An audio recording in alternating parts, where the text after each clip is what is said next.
Halos mamatay sa pangamba ang mga kamag-anak ni Alma, hindi niya tunay na pangalan. Nung nabalitaang tinangay di umano ito ng isang itim na van. Ang sinabi niya, ate, tulungan mo ako kasi sinakay ako sa van. Isang tawag lang po yun. Hindi na matawagan po, ma'am. Gumawa po kami ng investigasyon. Kinabahan ako, ma'am. Masakit sa ama ang nawala ang anak. Yung puso ko parang dinuduro.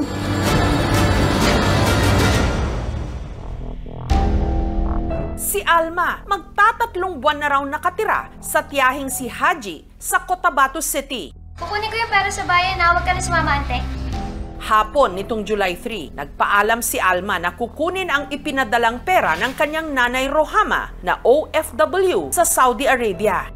Alas-8 ang nanggabi na hindi siya dumating. Nakapag-update pa raw si Alma sa ina niyang nasa Saudi. Habang nandoon siya sa bangko, sabi niya, nagpipila po ako, ma. Tapos hanggang sa nawala siya.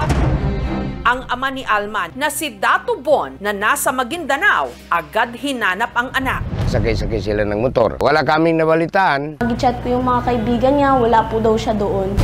At nagulantang na lang sila sa natanggap na tawag mula kay Alma mismo. Sinabi niya, ate, tulungan mo ako kasi sinakay ako sa van na itim.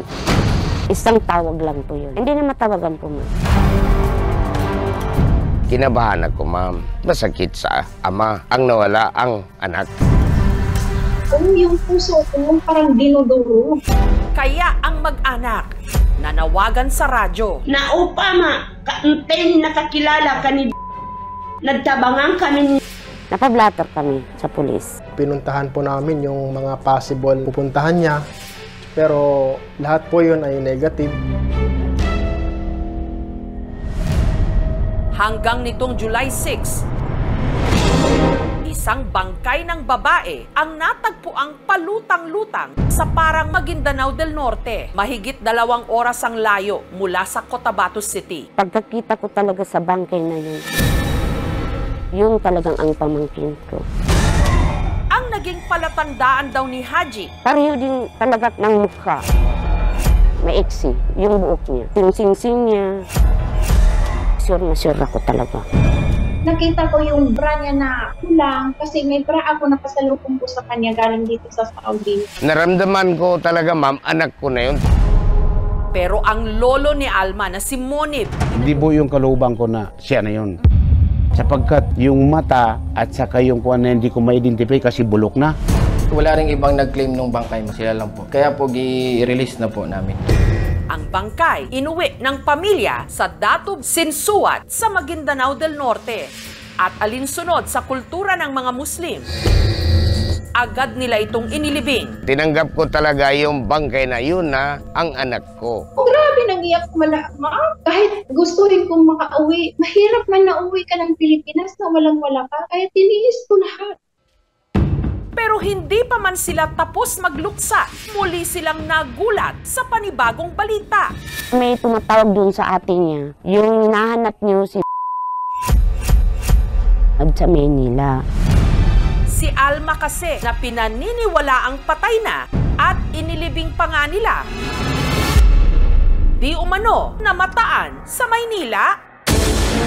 Tapos nang magkaroon ng problema. Kaya ang kamag-anak nilang si Luminog na nasa Maynila, agad itong pinuntahan. Buhay talaga siya. Okay, man video, ayoko man video. Pero tila nag-iba raw ang kilos ni Alma.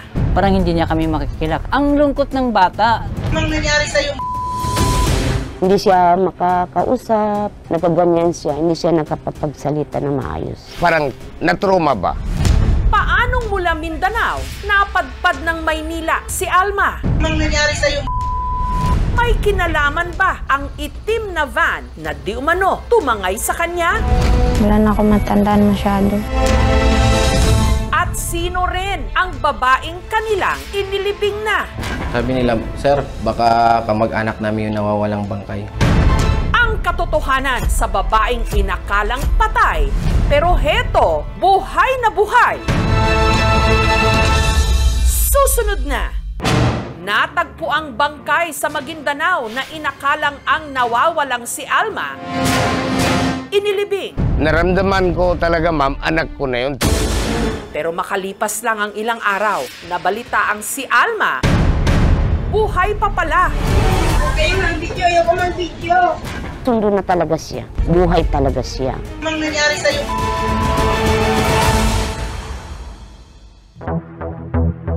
Kasalukuyang nasa pangangalaga ng tiyuhing si Luminog sa Dipakulaw, probinsya ng Aurora. Ang mas nakapagtataka pa, iginigiit ni Alma na wala raw siyang maalala kung paano siya napunta ng Maynila. Wala na ako matandaan masyado. Ang matandaan ko lang yung kinuha ko ni Tito. Nahanap si Alma dahil sa pakikipag-ugnayan ng isang manpower agency. Sila raw ang nagdala sa dalaga sa Maynila para maging kasambahay. Di namin ni-recruit, nag-apply siya sa amin through online. Sinagot din daw nila ang pamasahe ni Alma. Sabi ko sa agent, pauuwiin ko. Kasi walang gamit, walang lahat. Ni-report agad namin sa barangay na ito, baka tumakas. Kaya yung agent ko, tinawagan yung contact person. Ay, hindi po ako maniniwala. Parang nag-trauma. Hindi po kami sindikato, sir. Wala naman po kinidnap. We are not convinced na nakidnap po siya. Nakakausap daw niya po yung kapatid niya through text and chat. Sino ba namang pong kidnapper yung hayang makagamit ng cellphone, yung biktima niya? Si Alma, merong inamin. Nung mag-apply ako sa abroad, nakausap ko yung babae. Kung interesado ka daw, punta ka dito, makikita kami nun sa personal. Ginusto ko lang naman yun kasi gusto ko lang makatulong. Eh sino naman kaya ang babaeng natagpo ang palutang-lutang sa bayan ng Parang sa Maguindanao na inilibing dahil sa pag-aakalang si Alma ito? Nitong July 12, may isang pamilya raw ang dumulog sa PNP. Nag-report sila, ma'am, na sabi nila baka kamag-anak namin yung nawawalang bangkay. Ang kutob ni Jean, ang natagpo ang labi, walang iba kundi ang hipag niyang si Minda. Hindi niya tunay na pangalan na mahigit 2 linggo na raw nawawala. Noong June 28 kasi nagpaalam si mag-laundry. After that, hindi na po siya bumalik. So, nung July 6, may bangkay po na nakita sa Bongo. Nabalitaan namin na meron na pong nag-claim. Kaya, di na po namin inano na si po yun. Pinost nila ulit na wala pa pong nag-claim. Pumunta po kami sa PNP. Dinescribe din nila the way na magpantalon, tapos yung haba ng kamay, blonde ang buhok, tapos may singsing. Lumakas po yung kutob namin kasi po, meron po siyang singsing. Pero nito lang Huwebes, si Jean nakatanggap ng balita nang hinahanap nilang si Minda. Natagpuan naman sa Zamboanga del Sur at katulad ni Alma, buhay na buhay rin ito. Nagpadala po sila ng picture. Confirm na po na si na po yun. Relieve na po kami. Kung may record siya ng fingerprints before, pwedeng ikumpara doon sa verify na identity. Meron din na through dental identification, biological profiling, and meron din tayo na through DNA evidence. Samantala, minabuti naming ipakonsulta sa isang psychiatrist si Alma. Hindi siya nagsasalita kahit ano pang kausap ko sa kanya. Kahit sino pang tao hindi na hinaharap. I believe she's suffering from schizophrenia. It's a form of thought disorder wherein nawawala talaga sila sa sarili. So, hindi nila alam po anong nangyayari sa kanila. Pag may nakita po tayong parang pagbabago sa ugali o sa itsura ng ating mga kasama, i-approach ang ating kagad. Mang gusto ko sana makapunta ako sa Manila para makita ko si At mula Cotabato City, inilipad ng aming team si Tatay Datubhon sa Maynila para personal na kamustahin ang anak. Dito yung tatay mo. Yan. Dito.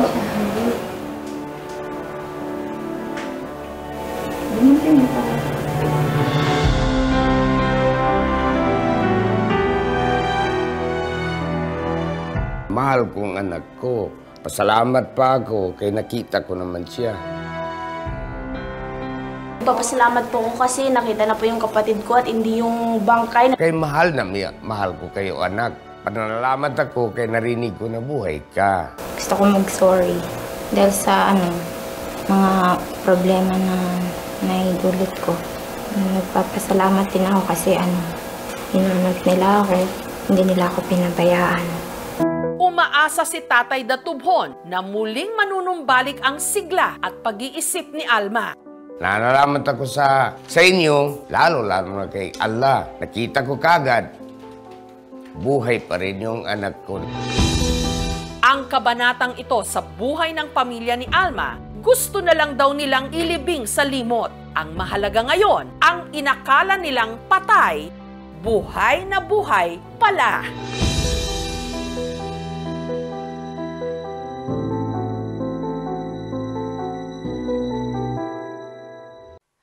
Thank you for watching, mga kapuso. Kung nagustuhan niyo po ang videong ito, subscribe na sa GMA Public Affairs YouTube channel. And don't forget to hit the bell button for our latest updates.